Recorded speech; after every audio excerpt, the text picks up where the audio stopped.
Hello? Hello? Hi. Hi, how you doing? I'm fantastic. How are you? I'm great. I know who this is. This is Tiffany Haddish. Hey. Who is this? This is Salo, Shut 'em Down Radio. What's up? What's up? How you doing today? I'm doing pretty fantastic, man. That's great. I've been hearing about you with the comedy.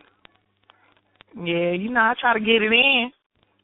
How long you been in comedy? Oh, I've been doing comedy. You getting paid for it? Yeah, I mean, 13 years. I started, though, when I was, like, 18 years ago. So, yeah. Okay. Yeah, I was watching the Arsenio Hall. You killed it on there. Oh, thank you. Thank you. I was trying to be different. Okay. Now, with That's the comedy... why I put panties on. I already know. Now, with the comedy, where do you get your material from? Life in general or life experiences? Oh, from my experiences and, like, everyday things that happen to me. Like, right now, I'm working on this joke right now. I only been working on it for, like, 3 weeks, but, like, I've been hanging out with this white chick that's, like, all into the universe and stuff, and she be following her boyfriend.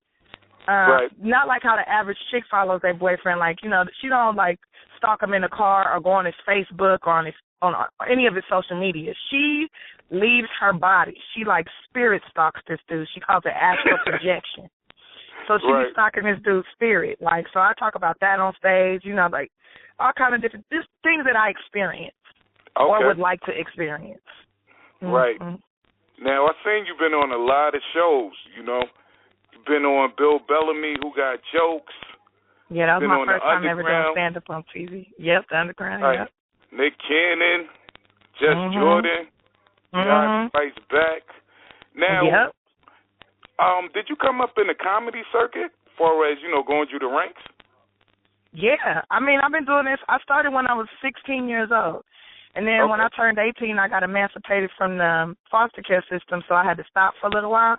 Right. And then I got serious. I got back into it because some other reasons. I got back into it, and I've been on it for the last, 13 years almost now. Okay. Now, how was that experience on Arsenio Hall? I seen you was playing the correspondent. Yeah, I played the correspondent on one episode. Yeah, they hired me to be like a reoccurring cast member on there. So the very first time I went on there doing stand-up, that was like the most magical night of my life. And then when he asked me to be a correspondent for him, the backstage correspondent, it was like, oh, this is amazing. Like, is this a dream come true? It's a dream come true for me. Right. Because I remember as a kid watching Arsenio and just wanting to be his friend, And now I'm working with him. It's just amazing. Right. And plus, you pointed out the E.T. finger. Everybody know about the extraterrestrial finger you got. Yeah. So that was I'm glad he's not a gynecologist. He's scared of some uteruses. Right. And then, also what's crazy is on the Arsenio Hall or whatever, you know what I'm saying, you did your thing. Now, how does it feel, I know you've been in front of a lot of crowds, but was that the biggest crowd you ever did stand-up comedian? Nah, hell, I've been in front of way bigger crowds doing stand-up comedy. I mean, yeah, when I did Def Jam, it was 2,000 and some people there. When I did a show at a baseball stadium one time, it was over 3,000 people there. Right. I've done some huge shows, so yeah. No, that was small. I mean, the audience only holds about 200 people at the Arsenio Hall show. Now, if I go off of all the people that was watching, then that was probably the largest audience, maybe. The people that sitting at home, yeah. Now, growing up, as a youngster, was you like, the butt of jokes, or were you, the one that's telling jokes, or how did that go? Because usually, that's I was bullied. Like, I was picked on and bullied. I was made fun of because I had, moles, and they used to call me moldy, and they used to call me ugly unicorn girl and raisin. Okay. Came the roasters on their face, and they used to just clown me. Right. And then I was like, what? The kids ain't better than me. What do you think? Y'all messed up too. What do you think? All right, so where did you come from? I came from my daddy's nuts, and then I entered inside my mama's womb, and I was born here in Los Angeles. All right. Yeah. So how was it growing up in Los Angeles, as far as doing being a comedian? Growing up in Los Angeles was interesting because my life was a little different than probably the average person that grows up here because I was in the system. I was in foster care. Okay. And my social worker is the one that got me into stand-up comedy because I was getting in trouble in school for talking too much. And basically I wasn't talking too much. I was defending myself and, doing what it do. So when my social worker was like, look, you got two choices. You can either go to psychiatric therapy or you can go to the Laugh Factory comedy camp. Which one you want to do? And I was like, which one got drugs? She said, oh, you going to be on drugs if you go to the therapy. And I was like, well, then I'll go to the comedy camp. And it changed my life. It taught me confidence. It taught me timing, when to be funny, when not to be funny. And the main thing that I take away from that is that, not just being able to talk in front of people, but it's the first time any men, because I wasn't really around a lot of men growing up, this first time any men told me I was beautiful, or that, you're a pretty girl, you don't have to talk that way, because I always I was talking like garbage, because that's how we talked at school, and that's how I communicated with these raggedy kids. So, right. And they taught me that I didn't have to be like that, but I still like to be like that every now and then. Okay, so have you ever done any tours, and also did you ever do any venues in New York? I've done Gotham in New York, and I want to call it the Green Lantern or something with a lantern in it. But I've done tours, like I've gone overseas and done comedy for the troops in Japan and Korea. I just got back from Italy, Spain, Greece, and Turkey, and that was amazing. And I just want to let everybody know there are no turkeys in Turkey, okay? I couldn't find none. And it was one of the most magical, most wonderful experiences of my life, being able to go to Europe and, perform for our troops. That was really awesome. Yeah, and especially in Japan, too, that was fun, too. But, and I've done some tours around the country, but not a whole lot. Most of my time is spent in L.A., and then I do shows here in the city, and I do TV shows, and then people pay a lot of money to fly me to their city. And then I do shows in their city, that part. That's what I'm talking about. That passport and we landed safely. No doubt. Now, being a female, do you get any criticism, for being a raw comedian, or how do they feel about it? Hell yeah. Okay. As a female, I get criticism for the shoes I wear. What are you talking about? I get criticized for everything. But I really don't care. I mean, if they're not talking about you, then you're not doing something right. Yeah, especially I don't know how other female comics feel, but I personally feel like a lot of these male comics are very jealous. They're very feminine. We'll talk. Not physically, but they gossip and talk shit about people like bitches. I'm sorry if you're going to have to bleep that out, but a lot of these male comics are like bitches, And they are very intimidated by a female who's strong, on stage and just in person. So it can be really difficult at times. But, you just know who you are and be comfortable with who you are and do it. Yeah. Who said that? Is that a white boy? No, that's a special effect. But yeah. Oh, it's special effects. Oh, right. Okay. Yeah, real talk. That's funny that you came from that angle because I never heard that before. But you never heard that before? Nah. Come on now. Wait. I mean, some of these dudes is real sensitive. Kiwi juice sensitive. They're real sensitive. Yeah. I mean, they'll be super rich. I mean, I got cussed out the other day by a very rich, very wealthy, very popular comedian who tried to got mad at me. I don't know why. I guess because I followed him and I killed, and then everybody came up to me instead of coming up to him. And, he wanted to make it very clear to me that I'm not a star. And I said, you know what, you're right. I'm not going to argue with you. You're right. I'm not a star. I'm a unicorn, motherfucker, and I'm going to be around forever. And as much as you try to tear me down, you ain't going to be able to catch me because I'm a unicorn. I'm mystical. I'm magical. Stars fall, sir. Stars fall, but unicorns are forever. And he had to walk away on that note. You're not going to be yelling at me because you mad that I went up there and killed.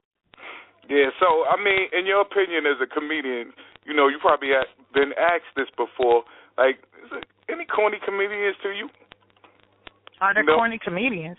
Yeah, like, no joke. That's like asking me if there's ugly prostitutes. Yes, there's a corny comedian. All right. So when you were growing up, who did you like as far as, comedians coming up? Oh, who did I like? I liked Richard Pryor. I got to meet him, too, just before he passed. I met him in the comedy camp. And I'll never forget what he told me. He was like, just remember this. People don't come to comedy shows to be preached to. They don't come to comedy shows to learn. They don't come to comedy shows to be sad or depressed. They come to have fun. So when you get on stage, no matter what story you're telling, you better tell it like you're having fun. And that's one thing I really took with me. Because when I think about it, I don't go outside to be sad. I go outside to have a good damn time. So, but I like Richard Pryor, Eddie Murphy, Arsenio Hall. No, I said, I'm agreeing with you. Oh, you agreeing? Yeah. Bill Cosby, Lenny Bruce. I used to listen to his albums. My mama used to play them. She didn't know I could hear it, but I was hearing. And who else? Carol Burnett and Phyllis Diller and Lucille Ball. You calling some names, I want to get, because I know my comedy. Like, I don't do this just for fun. I researched this. I studied it. Like, I saturate myself in it, Right. Like, my goal is to be successful. That's my drug of choice, it's success. And I'll smoke it, eat it, rub it on my body, roll around in it. Like, I just want to be successful. And the best way to be successful is to be informed about what you're trying to do. Know where you're going, know who was there before you, and to have an ideal in your mind how you're going to get there, period. Right. And the only way to do that is to see how other people got there. No doubt. Now, Bill Cosby, he said no cursing, this and that. How do you feel about that in comedy? You know what? I agree with it to a certain extent. It depends on who your market is, who you selling to. Like, I've done bar mitzvahs. I've done over 500 bar mitzvahs, and at them bar mitzvahs, I am squeaky clean. I'm all wholesome and talking about what to look forward to in life. And talk. With comedy. Real talk, bro. Real talk. You got to be versatile in this game. If I do a nightclub, I'm doing a midnight show, and it's all, ratchets in the building, well, you're going to get the dirty, nasty, cuts, raw show. But if I'm doing something for a bunch of lawyers, and it's 5 o'clock in the evening, well, you're about to get the clean show. You get what you pay for, period. Right. Now, we're going to get into your Arsenio Hall stand-up. This is Tiffany Haddish. Is ready for Haddish, baby, Haddish. we going to get into this. This is crazy right here. Let's go. Please give it up for stand-up comedian Tiffany Haddish.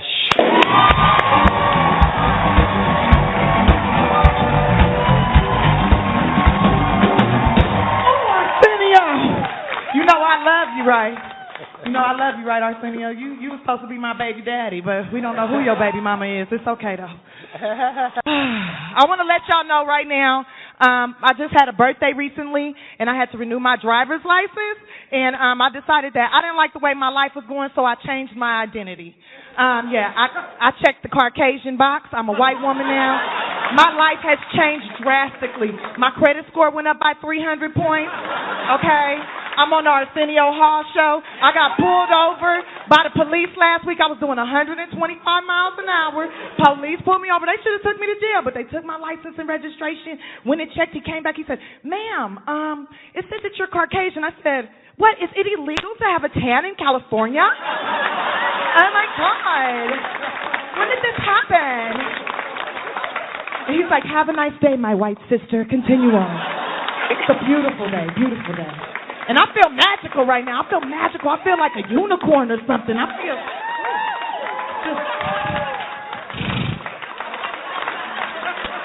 like the last black unicorn, Arsenio.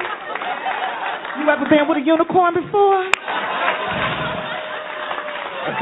Arsenio, I've been dreaming about you all my life. All I dream is for you to one day, just one day, just to wag that finger, man. That E.T. finger, I want you to point that E.T. finger at me. Just point it at me. Point, don't wave it. Oh, Lord.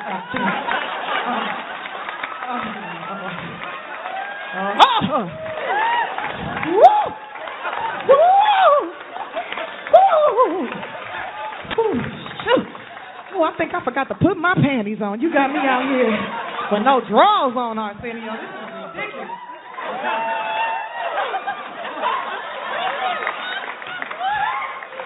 Got my she ready panties on, Arsenio. She ready. Lord, what you know about that, Arsenio? I got my own panty line. Bye. She's ready. I feel sexy. Ooh, yeah. Can't tell me nothing. I feel like Beyonce right now. How many ladies you ever been walking around the house in your panties? You like, you see yourself in the mirror? I look just like Beyonce. I'm doing my shit. Poppy, bring that beat back.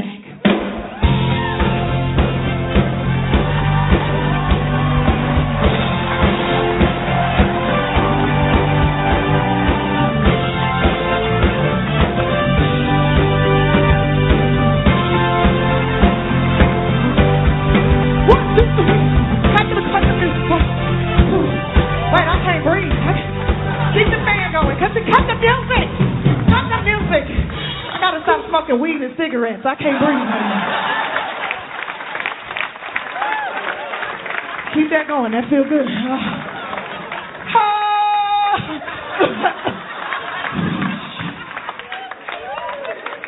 Okay. I gotta stop smoking. I can't breathe. I gotta stop because in 30 years I'm messing around and have that hole in my throat. Be that lady in the commercials. I don't want to be that lady in the commercials. That's ugly. You can turn the fan off because I look like I'm in a music video right now. Got a hole in my throat. But really though, I just want to address one thing before I leave. I want to address this whole SNL thing. This whole thing about black women not being on SNL. Look, Lauren Michaels, you've been doing your thing for years, okay? What, 20, 30, 50,000 years? Who knows? And I'm not hating on it, do you? But just know this, Lauren Michaels. Don't no black woman want to work for a whole bunch of rich white men. We don't want to work for no whole bunch of rich white men and Justin Timberlake showing up to work and Leonardo DiCaprio and Alec Baldwin. Don't no black woman want to work for that. But I would love to work with that. So please contact me. Because I'm just a Caucasian woman with a tan. Good night, I'm Tiffany Haddish. Wait, take your...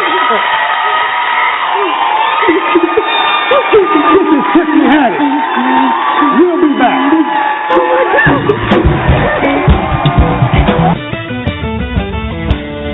Rocking out with Tiffany Haddish. I'm definitely feeling the comedy. The jokes is great. Thank you. You know? Spunky personality. I hear it now. You had the part where you were rapping right there. You sound better than half of these rappers out here. Could you elaborate on that? Oh, man, I have thought about it. I actually wrote some parody songs, and I can't wait to put them out and see what happens. You need to do that. You know, like Weird Al Yankovic. Yeah. Instead of like, I don't know. Like that's. Have you heard that? Well, I don't even know. Can we curse on here? Yeah. That song that's about these little teenage girls, and then Nicki Minaj took it and redid it. That's I'm a boss ass bitch.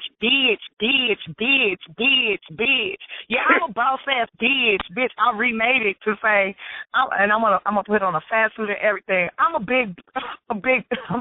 Let me making myself laugh. I'm a big fat bitch. Yeah, I'm a big ass bitch. Yeah, I'm a big boss bitch. Tuna fish and grits. And then go into a whole thing about food. That sounds like it would be crazy right there. Now, yeah, it's going to be hot. They're going to be playing it in the club. Huh? Do you have any upcoming shows out in Los Angeles? Yeah, I got to be in, tonight I'm doing the Long Beach Laugh Factory. This whole weekend I'm doing the Long Beach Laugh Factory, actually. And then, what am I doing? Then, February the 11th, I'm going to be at, in Buffalo, New York. Sunny Field or Sunny something college in Buffalo, New York, and then I'm going to St. Louis doing a show out there on the 7th, I believe, of February. And, and then I'll be in D.C. March 1st.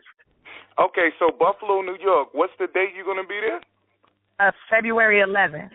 February 11th? Okay, I definitely going to try to check that out because I live in Queens, New York, so it's probably like Buffalo's probably like an hour and a half, 2 hours, something like that. Definitely. Okay. I don't know the difference. I just know New York. 6 hours away. Oh, shit. 6 hours away. That's okay. far. That's a ways away, boo. You need a plane ticket. Yeah, you know. All right. So now with the comedy and all that, what movie roles have you tried to get, you know? Because, you know, when you do comedy, you know, you get fixed in certain roles. Would you, like, not take a role because of, you know, comedy, you know? Well, I don't know. I went out for that movie, 12 Years a Slave. I went in a bunch of times. Probably went in for that movie about, 3 or 4 times. And I guess I was too light-skinned or whatever. I was just trying to get raped by Brad Pitt. Don't tell nobody, though. But I really wanted to be in that movie and that drama. But I've done some drama for Lifetime. I was in a movie called Racing for Time where I played a drug addict. And I was kind of the comedy relief, I guess. And I wasn't that funny in that movie, but that movie was a serious drama with Charles Dutton and Yahya DaCosta and Zulai Hina and a bunch of people in that movie that's doing big things now. And I've been in a couple of other little dramas too, but mostly the movies that I do are comedies. Right. Like Meet the Spartans and Driving by Braille was another movie I did. And Janky Promoters with Mike Epps and Ice Cube. Yeah, I know about that one. Yeah, and then I got another movie getting ready to come out with Nick Cannon wrote and directed called School Dance. And everybody that's black that's in comedy is in that movie. Like Lunell's in it, Mike Epps, who else is in it? Kevin Hart's in it. Wow. But yeah, it's a hot movie. I play Cat Williams' baby's mama. Cat Williams in it. I don't know when it's gonna come out now. I was just talking to Nick Cannon about that on Monday or Tuesday. We was talking about it. He was like, man, and he trying to get Lionsgate to put it out. So we'll see what happens. Okay. Yeah. I even seen you did video games. Yeah, it's a Terminator. Terminator Salvation. How did that happen? I had a voiceover agent, and I've done some cartoons and all kind of stuff, but the guy that did the video game was like, I really like Tiffany Haddish's voice. We need to get her. So I was like the chick in the game, like, the wasp are coming. Oh, no, I'm going down that hallway. You crazy. Let's go. They coming. That was fun. Okay, so did you ever do voiceovers or anything? I mean, you know, as far as that, you know, with the video game, but have you did any more, like voiceovers? Yeah, I've done some stuff for like different little cartoons and stuff like the Jammies and I'm in talks right now with the people from Bob's Burger, like just doing different stuff, man, different little voiceover stuff. That's what I'm talking about. Now, with the comedy, you know, the comedy, like when you got on the show with Bill Bellamy, how did that feel, you know? Man, that was my first time ever doing stand-up on TV, and that was an amazing, like I wasn't sure how I would do because, and that was a large audience too. That was probably about 2,000 people up in there, and I was just like, well, I don't know if they're going to like me or not. And I was like, well, I'll just be myself. That's all I can do, you know, just be me. And they loved it. So that was great. Right. Now, have you had any hecklers in the crowd? Yes. I love hecklers. Hecklers are kind of like my fave because I love shutting them down. That just takes me right back to high school, you know? Yeah. And, they get clowned hard. It depends on what they say, you know, and then I just go all the way in. Right. All the way. And there's no holds barred because once you open your mouth and start talking to me, well, then, especially if you're saying something I don't like, I'm finna go in. I might talk about your mama, your daddy, everything. What you got on, your sales, your past, your future. Right. Now, talk about everything. Like when you did stand up, did you ever see any targets? Like, you know, somebody had some round down shoes, you know, with a brand new shirt, you know. Yeah, I mean, I done seen people come into comedy clubs in booty shorts knowing they should not be wearing those, looking like a box of biscuits just popped or something, you know. I done seen something like one time a man came in with a cowboy hat and he had a penis on it. Like, I have to say something about that. And you want to sit right in the front? You want me to talk to you. You want me to talk about you. That's why you wore the dick hat. You know what I'm saying? Like, so, I mean, yeah. It's no, like, I don't go on stage with the intention of talking about anybody. I go on stage with the intention of making sure we have a good time and do my material. But if I have to, I have to, you know. Right. Okay. Now, in a couple of phrases, how could you describe yourself, you know, as far as, you know, the people, the listeners, you know? And a couple of her describe myself. I just would like to say I'm the last black unicorn. I am very rare. I mean, beautiful, funny. The last black unicorn. Yeah, the last black unicorn. I got a book that I wrote that it should be coming out in June that I'm self-publishing called The Last Black Unicorn. Basically, it's like about my life, but it's a little twisty, like with some magical crap in it too. I mean, but I feel like my life was magical, so it's not crap. Right. It's real. Mhm. Okay. Now, I seen you was in My Name Is Earl. It's Always Sunny in Philadelphia. Now, that doesn't really sound like a comedy, but what was that about? Oh, My Name Is Earl was a comedy that was on TV for like, 8 years, 6 or 7 years, and that was fun. I got a little guest star role on there playing the lead female in the show's best friend and got her married to Earl. And then on the Sunny in Philadelphia, that was like that was one of my first, like, you know, fantastic moments because I got to work with Danny DeVito. My scene was just me and Danny DeVito. Right. And it's a comedy, and I played a stripper, and I got his head resting all on my sternum and everything. Like,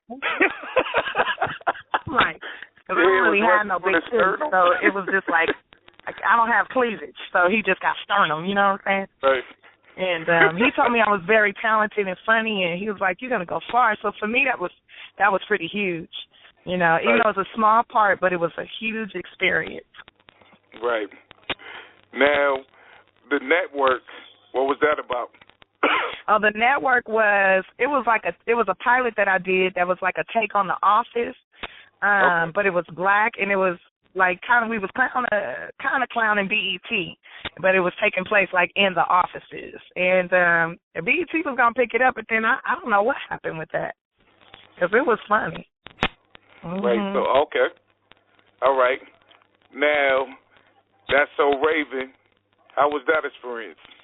Oh, that was fun too. That was a good one. And Raven Simone, she's hilarious because I noticed how she was treating everybody kind of funky on the set. You know, like because she the queen, you know, she ran everything. But when it came to me, she was like all helpful and kind and nice and everything. And I guess because I gave her that, like, I'm not taking your shit type of attitude. So then we was like buddy, pow, pow by the end of the day and hanging out, you know, eating together and everything. So, yeah, that was fun. Have you ever come across people stealing your jokes, like your material, or you won't even discuss it before you even get on, you know, your set? I mean, people have taken my jokes. I've seen females do my jokes. I've seen guys do my jokes, and I take it as the highest form of flattery. And when I see it or hear about it, you know, I go up to that comedian. Like, sometimes I want to fight you about that stuff. I'm not about to fight you. You want to be like me? That's a compliment. You want to say what I say? That's a compliment. And then so I go up to that person. I say, you know what? I just want to say thank you so much. And they be like, for what? I said, for trying to impersonate me up there trying to do Tiffany. That was amazing. And they're like, what are you talking about? I wasn't doing, you know when you were talking about the house, that's my joke. And that was beautiful the way you tried to do it.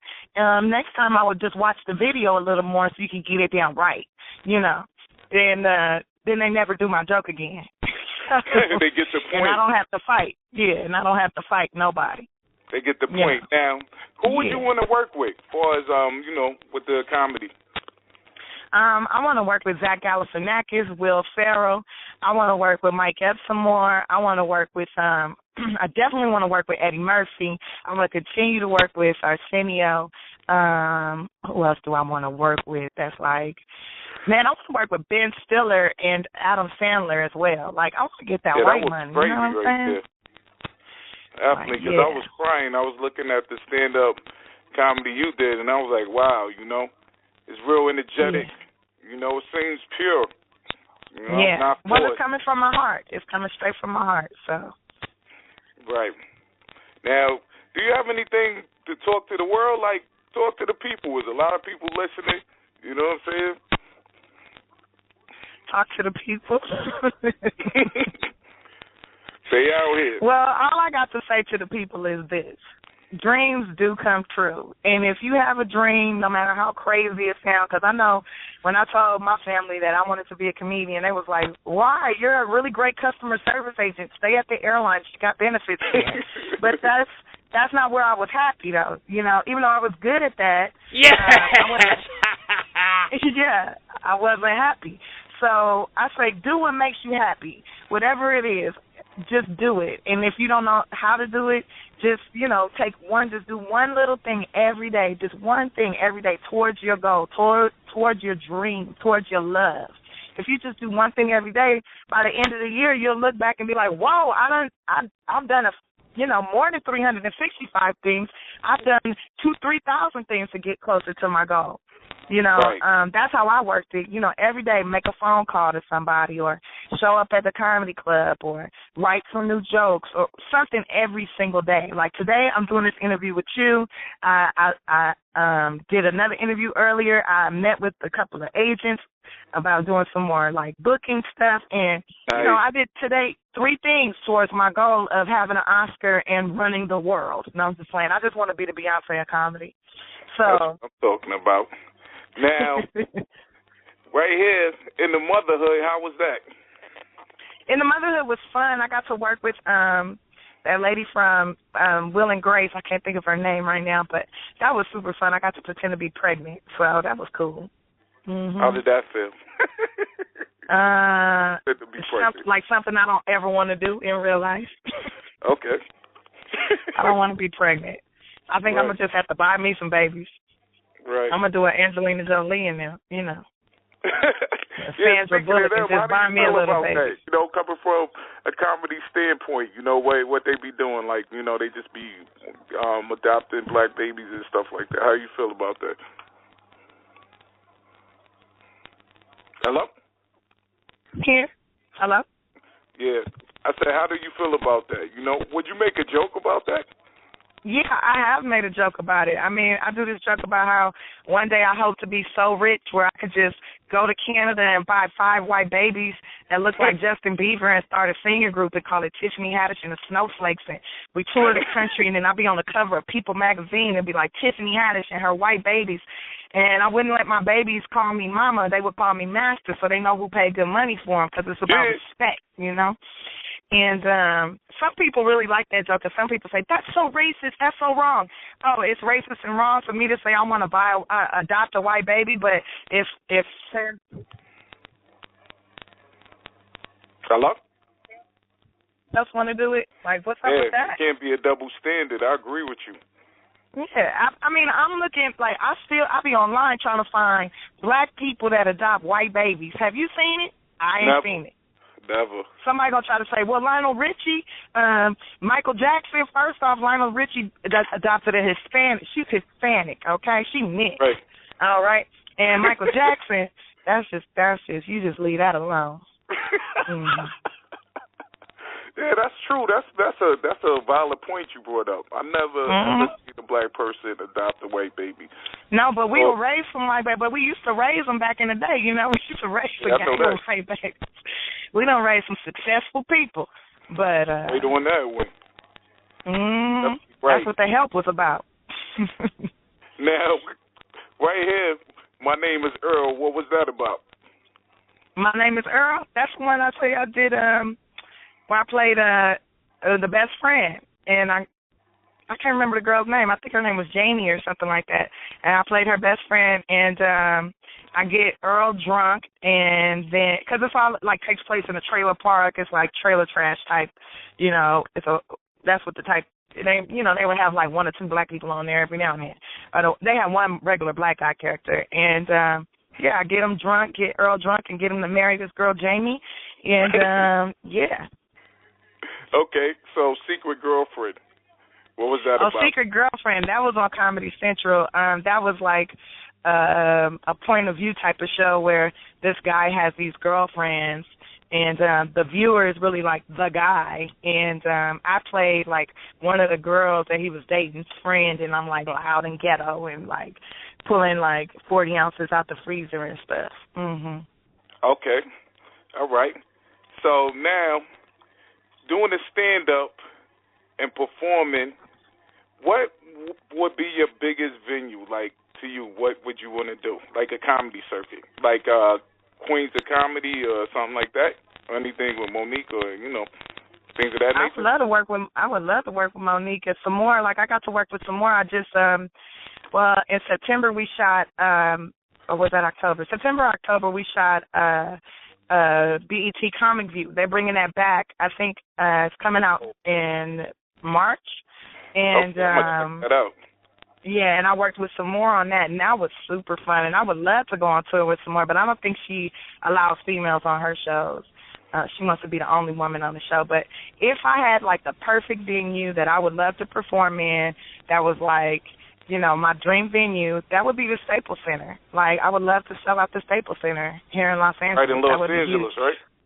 Yeah. Or I was about to call it Nicholson Gardens. That's the ghetto in L.A. Yeah, Madison Square Garden. I know a lot of people out there. Yeah, I would like to do Madison Square Garden, though, too. Yeah, that's right here, One day I would like to be the first female to do stand-up and, like, sell out Madison Square Garden headlining. That would be awesome. Right, that'd be awesome right there. Yeah, that would make me the Beyonce of comedy. Yeah, Beyonce of pull comedy. that off. Yeah. Right. All right. And I'm going to just drop a whole bunch of videos, music parody videos, and one day on iTunes and just sell out everything. That's what's up. Now, I would like to do. Okay. Now meet what's this, Canna Gels? What was that about? What? The Mick Canna Gels? Nick Cannon George? What? No, the Mick Canna Gels. That's what it is. The Mick Canna Gels. You was in it as a bride? Oh, yes. Oh, that was like a web series. Man, that was so long ago. You must be on my IMDb. That was a long time ago. That was like a short series that I did with Natasha Leggero. And, like, I play this bride, and Natasha Leggero and a couple other females play, like, these, like, kind of like, what do you call them? Like Bond girls or, like, right. Charlie's Angels type chicks. And the guy that I'm marrying, it turns out that he's not really a guy. And they bust him. It's really a girl, and then, like, so they slash her throat or whatever, and then it's, like, blood all over me. If I remember correctly. That was a long time ago. That was, like, 5 years ago. Right. Now, have you experienced anybody, like friends, family, that's so sensitive to your jokes? Like, you crack a joke on them, they go cry or something like that? Yeah, or they try to fight me. Yeah. Okay. Yeah, they be trying to fight me. I'm like, really? You want to fight me over that? The truth? You want to fight me over the truth? Like, my cousin used to get mad at me because I used to talk about how she got warrants in my name and how I almost went to jail because she did that and she's so scandalous or whatever. So I went ahead and went down to the county building, and what are you doing? Yeah. You want to get warrants for my name? I'm about to get your food stamps cut off, bitch. That's what we about to do. And I went down there and talked some shit. Sure did. Got them food stamps cut right off. Don't play with me. You play with my freedom, I'm going to play with your food. How about that? Right. So I talked about it on stage, and she got so mad. Like, why would you tell you? And she was there at the show. I didn't even know she was there. She was there on a date. And she was like, why would you tell that story? Oh, my God. Like, she's all mad. And I was like, it wasn't a story. It was a joke. Just tell him it was a joke. And she's like, no, he thinks I'm shady now. But you are shady. But you are. Like, but you are. Right. Now, I see that you're a dancer, too. So, yeah. What shows have you danced in, or What shows about dance? Man, some shows that was on TV a long time ago that I can't even remember the name of. Soul Train? It was one show. No, I never danced on Soul Train because they don't pay. They only give you chicken. So I never danced on there. But it was a show with Ray J that he was hosting. Okay. I can't remember the name of it. And then it was another TV show with Fredro Starr and what was her name? I want to call her Zebra, but that's not her name. It started with a Z, though. But she's a radio host now, too. I can't even think of her name. But, yeah, those kind of dance shows like that, little dance competition shows that I was on. But, yeah, I used to do, like, a lot of background dancing for, like, up-and-coming artists, and I would teach dance to kids. I used to work at this youth center teaching dance and ended up getting my own drill team together, and we was in the Martin Luther King parade and all that. Yeah, I love to dance. That's, like, I love that. It's a great release for me. Right. Now, I know you did things for the inner city kids. How was that on Nonviolence? Chuckles and Knuckles? Oh, that was, yeah, Chuckles Not Knuckles. That was really hot. And I still do it from time to time, but it was a really big problem going on out here in L.A. where at the high schools they were having, like, race riots. You know, and it was like, it was really bad, so I had decided, like, what if we get a group of comedians together and we talk about, you know, we do some comedy, introduce these high school kids to comedy and show them how to handle their differences through laughter. You know, we can laugh at ourselves. It's nothing wrong with laughing at ourselves. And if somebody's trying to bully you or punk you or whatever, it's a way to handle that without having a fight, without having to end up getting arrested or, you know, ending up being called a terrorist or whatever because you're like, oh, fuck you, I'm going to kill your motherfucking ass talking shit about me. Like, you don't have to do it like that. So, you know, we would bring comedy to the kids, and the schools, they really liked it because the violence rate, the fights went down drastically, you know. Right. And I would do summits where, you know, like, why do you not like Hispanics? Why do you not like black people? Why are we hating each other when, at the end of the day, the white man don't want neither one of y'all here. Pretty much. But you guys are servants. So why don't we team up and work together? You know, and so it was a really uplifting experience for me, and it just, you know, it just made me reflect on my childhood and made me really proud of myself of how I handled my bullies and how I handled my situations. You know. Right. And I'm glad I was able to experience those things so that I could share that with, you know, children, and then they can handle their experiences either the same way or pull some points from me and, you know, deal with their issues without having to, like, try to shoot nobody. Yeah. I mean, because I see in the West Coast there's a lot of that tension out there, you know? It gets bad. Right. I see it. But it's better now. It's better now, but it gets bad. Okay. All right. So, any callers want to talk to Tiffany Haddish? I see you on the line listening. Callers? But they probably scared. Yeah, they probably scared. You know, they probably, you know, crack a joke on them. You know what I'm saying? I'm not how I'm gonna crack a joke on them. I can't see you, but it might sound crazy. Who knows? Yeah. But definitely, it was a pleasure being on the line with you. And you have any closing words? No, my closing word is this. Thank you so much for having me. I truly appreciate it. I have nothing but an attitude of gratitude towards you and anyone else who decides to take a look at Tiffany Haddish and experience the Haddish. I just want to say thank you. No problem. We rocked out with Tiffany Haddish. Thank you. Thank you. Oh, we have a caller. We have a caller. Yeah, 281-883. You on the line. What's going on? Yo, what's good? How y'all doing? Good. All right. Yeah, I was super calm like that. Yo, this be nice. I'm going to shut them down, host. You know what I'm saying? I do my thing. And this is what I wanted to say. Yeah, I was real out of character right there. Honestly, I feel like this. Do you feel that, or actually, this is what I want to ask you, Miss Lady. Are you gratified that every day, if all you change is one person, that's enough? Yes. But I'm not out here trying to change people. I just want people to, you know, I just want you to smile. If I see one person smile, I'm happy. Well, I think that's changed. I feel like if you come across somebody and they're having a bad day and you do something like, hey, how you doing? Like, it could be something that take a second. It actually could change their day. You know what I'm saying? Yeah, I know. I've experienced that. I've had people say that I've changed their entire day just by smiling and saying I like them shoes. Like, and they're like, exactly. You're validating me? Because people, I mean, we all just want to be validated, right? We just want to know we're doing something right. At the end of the day, that's all it's about. And it's easier to be positive. It's easier to be positive than negative. It sure is.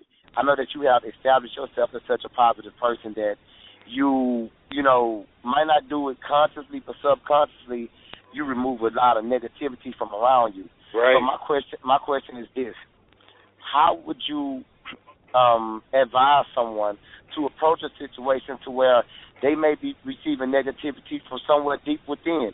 Maybe it's their mate, their spouse, maybe it's a sister or a brother.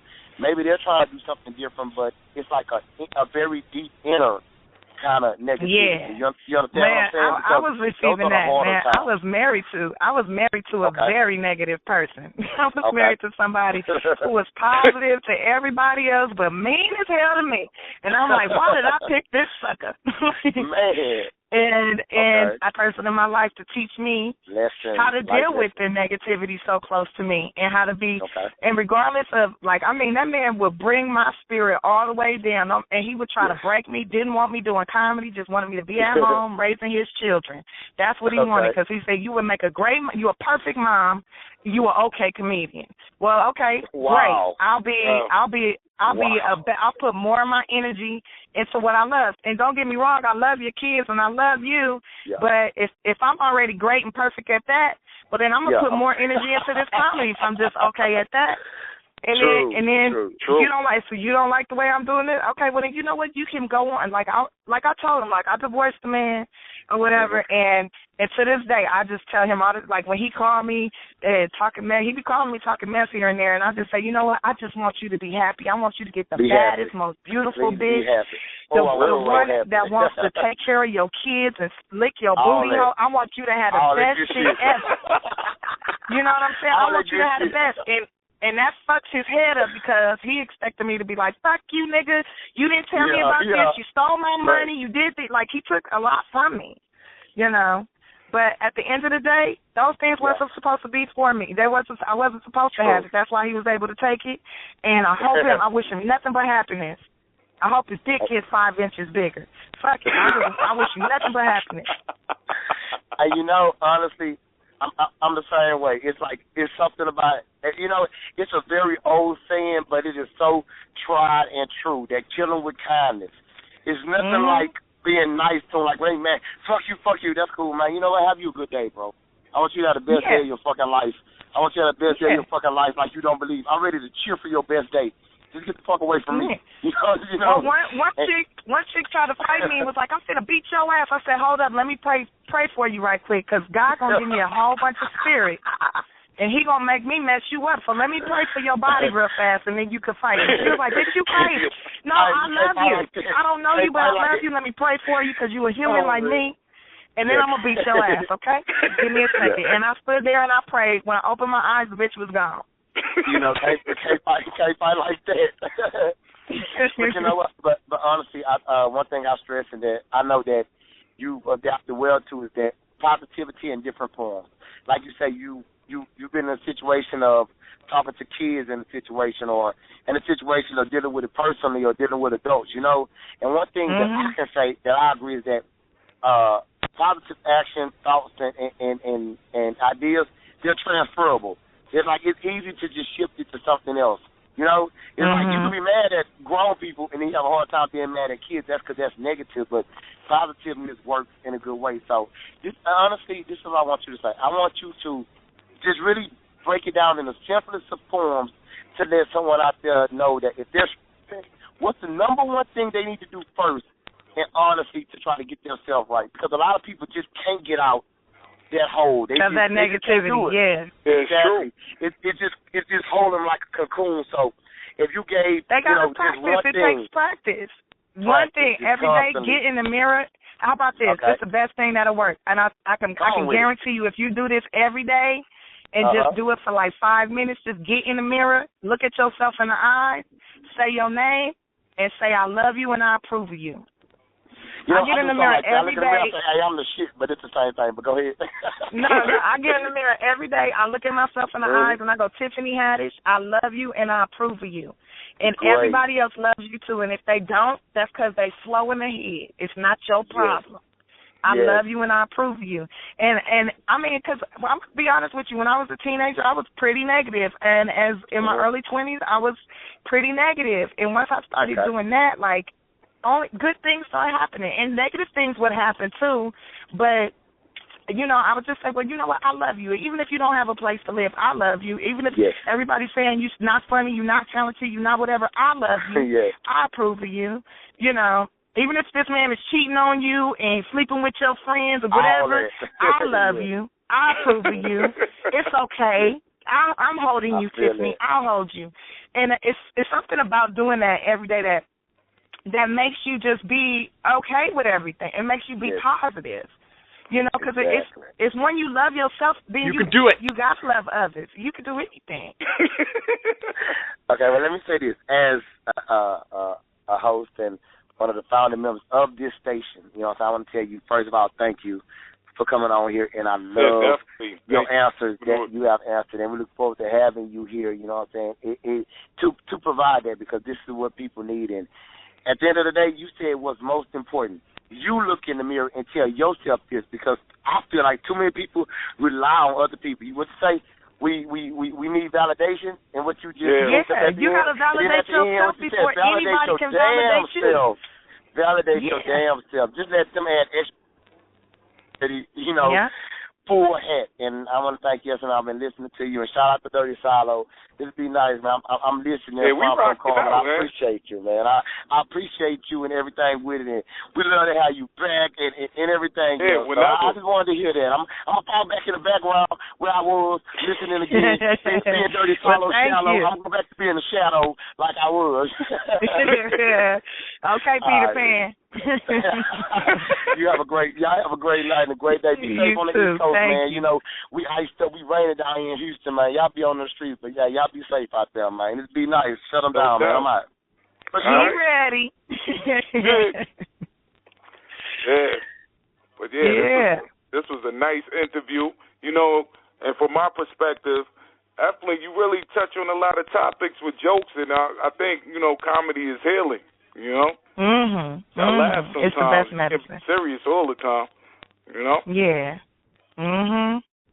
But I appreciate you coming on, and also, you know, I never thought in the world that, you know, usually we deal with music and, you know, singers and this and that, you know, and I was kind of, you know, going towards this interview like, oh, this is something new, you know, so I really appreciate that, you know, for even, you know, giving us the chance, you know. Oh, well, thank you.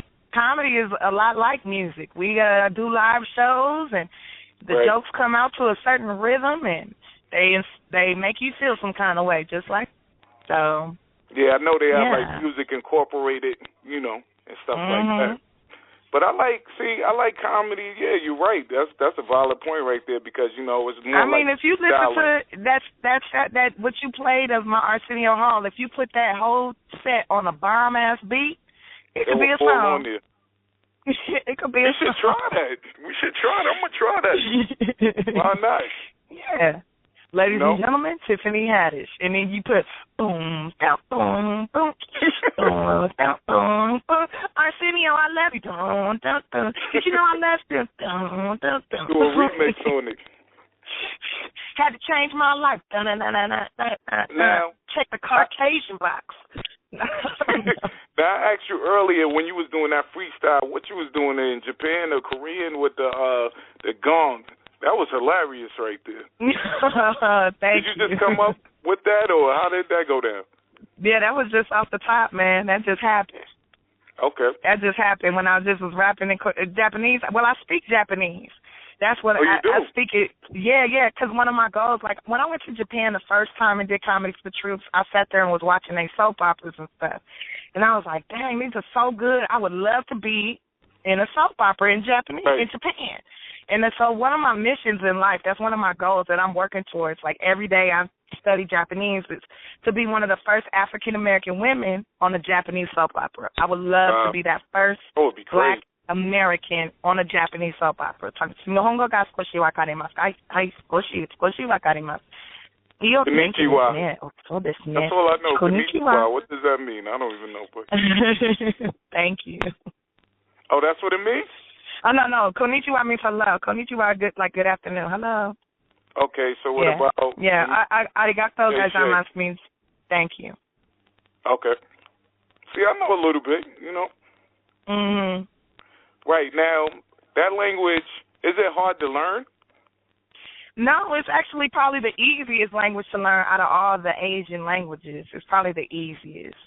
It's kind of close to Spanish, but not quite. Oh. But it's the easiest. Like, I try to learn Vietnamese so I could cuss these ladies out in the nail shop when they be doing my feet and stuff, and so they could stop talking Vietnamese around me. But that language is super-duper hard. Like, one word can mean like 4 or 5 different things depending on the way you enunciate it, and it's really hard to enunciate.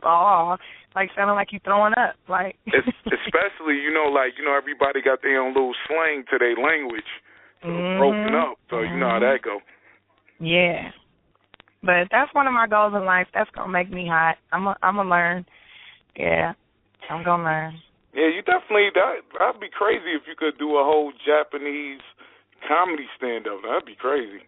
Yeah, well, I kind of can. I've kind of translated most of my jokes into Japanese, and so maybe one day I'll do just a whole, Japan tour and go to Okinawa and Yokota and all that, and just do shows just for the Japanese people. And if the troops want to come, they can come, but they're gonna have to have an interpreter. I'm gonna be a black lady speaking all Japanese. Right. So since you went to Japan, did you travel to town? Like, the country? Yeah. I went around to the towns and stuff and went to the clubs and the bars, and, they don't have no weed there, man. Wow. If they do, I couldn't find it. If they catch you with weed, though, they put you in jail for like 7 years, so I wasn't really looking that hard. Is it still a communist state out there? I don't know if it's a communist state. I don't think so. Oh, okay. That's China. Yeah, it's China. Yeah, you're right. In North Korea. But that's pretty liberal. I mean, when you're selling panties and vibrators and vending machines, I think it's pretty liberal. That's crazy. They do. They have them in the vending machine selling little dirty panties and schoolgirl panties. All kind of stuff. I'm like, ooh, I'm going to start selling my panties online, see what kind of clientele I get. We rocking out with Tiffany Haddish. Anybody want to call? I'm wilding. Anybody want to talk? Press 1. See a lot of callers. They listening. Now, that's good that they listening. But I sure wanted to go in this grocery store and give me some food. Yeah, get something to eat. Well, I got to cook. Right. We appreciate you calling in. And you could call in anytime, any upcoming events, we definitely here to support, Oh, well, February 14th, if you can't, because I won't be performing anywhere in particular, but I will be on Epic TV with Jenny McCarthy doing a show called Dirty, Sexy, Funny that we shot it last month in Vegas, and it is hilarious, and I'm headlining that show. What and time it'll be is on that? Epic. Is it like West Coast time? You know what? I don't know exactly what time it's coming up. That's something I don't know. I just know it's February 14th on Epic TV, and I'm assuming now that it's gonna come on at 10 or something like that. But I don't know what time it's coming on. To be honest with you, I just know it's February 14th. All right. On EPIX. EPIX. Okay. Yeah, EPIX or whatever network. Yeah. All right. Well, definitely, it was a pleasure. And my pleasure. Follow all of us, man, on Twitter, man. I'm at Dirty Silo. Be nice with your hands on Twitter. Yeah, I see y'all tweeted me earlier. I'm going to go ahead and follow you and retweet your tweets and stuff. Yeah, definitely. Yeah. Rocked out. I appreciate you. No problem. You got any shout-outs to the world? Shout the people out. I want to give a shout-out to my mama, who I know can't hear this, but thanks for the ass whoopings and the discipline, because it made me who I am today, even though that was messed up the way you did it. I want to give a shout out to my ex-husband. I hope you find a pretty bitch. I want to give a shout out to my granny. Thank you for getting me and saving my life. I appreciate you. I want to give a shout out to that one comedian that's real rich that don't like me because I'm better than you. I want to give you a shout out. Thank you for that. Let me know I'm better. All right. Don't forget the haters. Please don't forget the haters. You gotta thank them at all times because they get mad if they not appreciated. So please thank the haters. Oh, and I definitely want to send a super special, super big thank you to all the haters, everybody who tweets that Tiffany Haddish is not funny, or Tiffany Haddish is not that hot, and Tiffany Haddish ain't got no titties, and Tiffany Haddish got a fat ass, but that's all she got. I just want to say thank you so much for even putting my name in your Twitter feed. I appreciate you. Come laugh at their life. You know what? You're right, I'm not funny. You should look at your life. You're right, I'm not funny. Look at your life. Go laugh at your life. Fuck out of here. Real. Hey, you know what? You can use that. You can use that. You know, you ain't got to say you got it from Be Nice. They're like, hey, y'all ain't got to clap for me. Fuck y'all. You know what? You're right, I'm not funny. Look at your life. Yeah, funny. Look at your life. Look at your life, because you're looking at mine. Real. Now, Tiffany, we got a segment, you know. You got any a joke for the people? You know what I mean? A joke? Yeah, like, you know. Oh, man, y'all not paying me for no jokes. I just sprinkled this whole interview with jokes. Hold on. I'm going to clean it up for the whole station. I'm going to clean it up for Shut Them Down. We let rappers and artists do interviews, and we make them spit live on the spot. Yo, drop something for the people. You make them spit?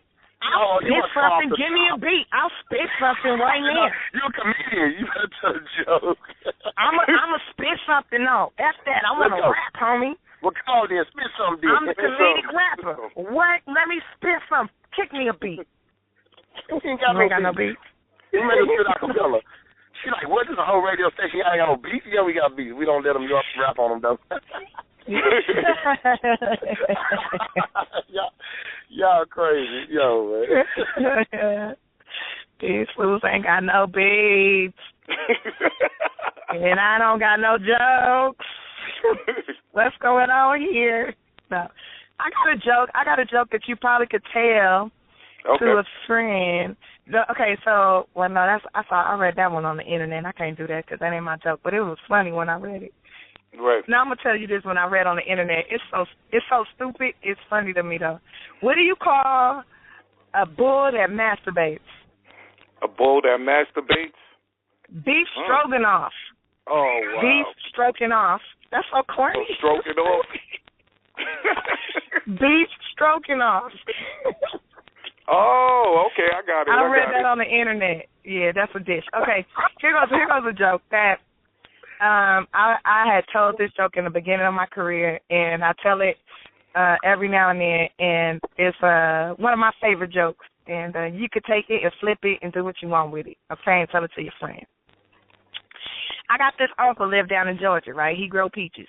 He say, I go to visit him. He say he got peaches taste like anything you want them to taste like. I say, Uncle, you got a peach that tastes like a peanut butter and jelly sandwich. He said, baby girl, I sure do got a peach that tastes just like peanut butter and jelly.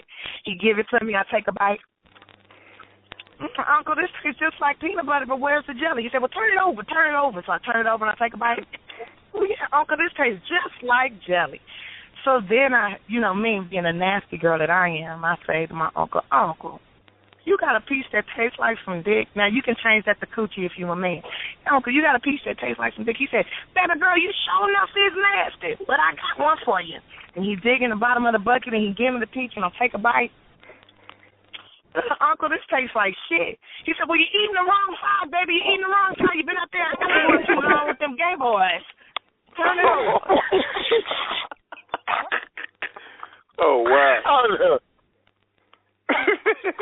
And that's the joke you can take and change it around. There you go. Boom. Yeah, that was nice right there. All right, real quick before you get out of here, I didn't say this before. This is all I want to know. Just give me your top 2 favorite comedians, male or female. Everybody want the top 5 and all that. Who's your favorite? Fuck that. Give me your top 2. Give me your top male and your top female comedian. My top 2 favorite, like that I would pay you to your soul. Yes, that you would pay a ticket for if they were doing a show on the moon. Okay. If they was doing a show on the moon, I would buy a ticket to go see them. That would be Bill Cosby. Okay. Because I got to meet him before he died, man. That's something I got to do. I really like him. Or before I die. Either way it go. Okay. And I would buy a ticket to go see, Lucille Ball. Lucille Ball. Yes. Even though, she did stand-up comedy here and there, but, I would buy a ticket to go see her in a minute. You know what? If you're ever talking to somebody and they ask you for two, and then the two you give them, and they want you to explain, stop fucking talking to them, walk away, throw your finger up, tell them fuck them, and never talk to them no more. Because those chicks right there are great chicks. So the next time they be like, why you pick them? Just walk away from that motherfucker and leave. Why I pick them? Do you ever watch do you do research? You stupid. Oh, my God. Those are classic picks. Good pick. Well, now, I'm back to the cut again. Man. You good, Solo? I'm out, man. I'm listening from here on, man. Y'all hold it down and be good, baby girl. You be safe. We're going to damn sure have you back on here again. Oh, man, right. I would love to be back.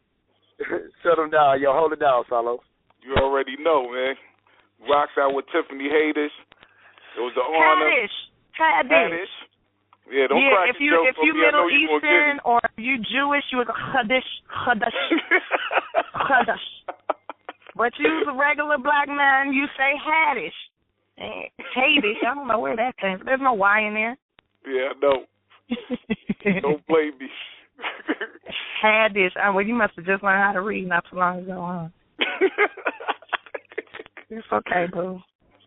All right. It's okay, me too. Thanks for calling in. All right, I'll talk to you later. All right, thanks. Take care. No All problem. right, you too, bye. All right, bye. Yeah, that was dope. Tiffany Haddish. That was nice right there, you know.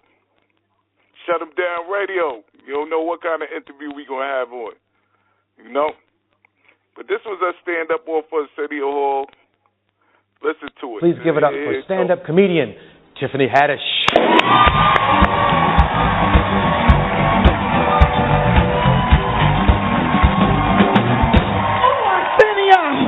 You know I love you, right? You know I love you, right, Arsenio? You were supposed to be my baby daddy, but we don't know who your baby mama is. It's okay, though. I want to let y'all know right now, I just had a birthday recently, and I had to renew my driver's license, and I decided that I didn't like the way my life was going, so I changed my identity.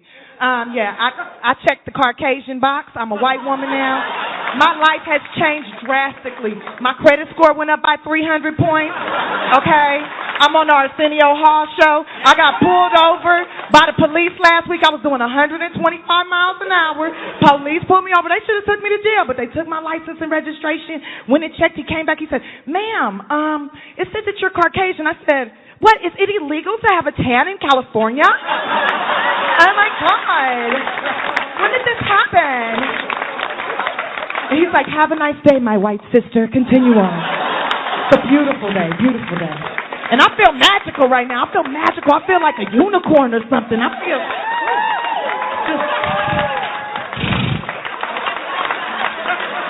like the last black unicorn, Arsenio. You ever been with a unicorn before? Arsenio, I've been dreaming about you all my life. All I dream is for you to one day, just one day, just to wag that finger, man. That E.T. finger, I want you to point that E.T. finger at me. Just point it at me. Point, don't wave it. Oh, Lord.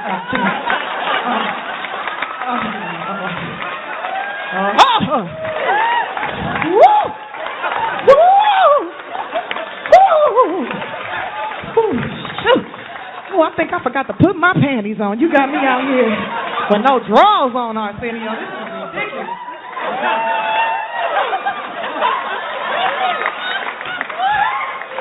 Got my she ready panties on, Arsenio. She ready. Lord, what you know about that, Arsenio? I got my own panty line. Bye. She ready. I feel sexy. Ooh, yeah. Can't tell me nothing. I feel like Beyonce right now. How many ladies you ever been walking around the house in your panties? You like, you see yourself in the mirror? I look just like Beyonce.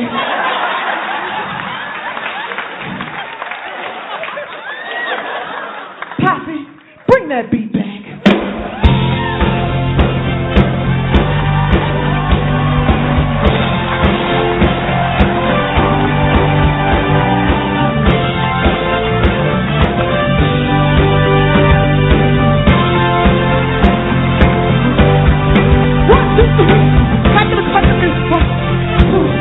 Wait, I can't breathe. Keep the fan going. Cut the music. Cut the music. I gotta stop smoking weed and cigarettes. I can't breathe. Keep that going. That feels good.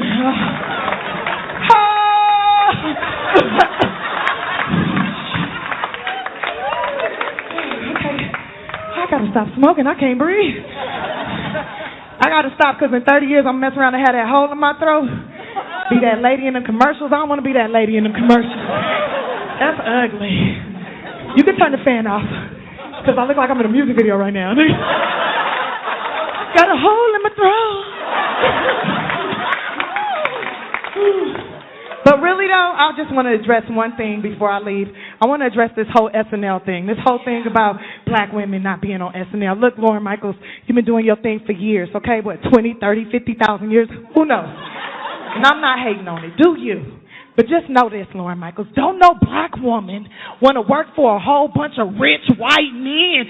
We don't want to work for no whole bunch of rich white men and Justin Timberlake showing up to work and Leonardo DiCaprio and Alec Baldwin. Don't no black woman want to work for that. But I would love to work with that. So please contact me. Because I'm just a Caucasian woman with a tan. Good night, I'm Tiffany Haddish. Wait, take your... This is Tiffany Haddish. We'll be back.